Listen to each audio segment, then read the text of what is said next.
this week's protests against ICE operations.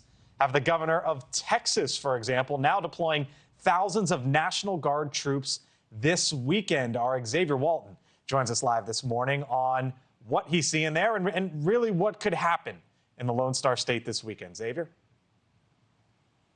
Hey, Blake, good morning. Yeah, this really is in anticipation of what could be what is expected to be a very busy weekend here in Texas, here in the Lone Star State. Governor Greg Abbott activating more than 5,000 Texas National Guard troops, and then you top off that with more than 2,000 state police as well. And we're talking about major cities across Texas, so Austin, San Antonio, Houston, Dallas, of course, where we are. Essentially anywhere these No Kings protests are expected to draw huge crowds, and where we have seen anti-ICE protests really playing out all week. The governor says it's all about keeping peace and preventing the kind of clashes playing out in Los Angeles. And keep in mind, no hesitation, this is merely preparation. Some National Guard units have already been spotted in San Antonio where protests, you know, they have gotten a bit testy this week. Blake?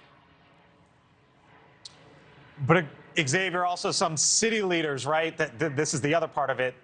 They say they didn't even ask for them. Yeah, they didn't ask and they didn't know until they saw it either on social media or they heard from their people. Basically, this was a state-level decision, not one that they made for themselves. And while we do know, where these troops are going, we don't know exactly, which city or how many. Abbott not releasing that information. So the full strategy hasn't been revealed. One thing Abbott is making clear, though, peaceful protests, fine, but violence, he says, that's unacceptable. The governor posting on X, writing, quote, Texas will not tolerate the lawlessness we have seen in L.A. The governor adding the National Guard and law enforcement will maintain order at these protests. Anyone who damages property or harms a person will be arrested. Like these No Kings protests being organized by progressive groups pushing back against what they see as authoritarian policies, immigration raids, and military tactics in civilian places. Reportedly, they're going to be in all 50 states, but the group behind the demonstrations say that they will not be holding any protests in the nation's capital this Saturday in honor of troops celebrating the Army's 250th anniversary.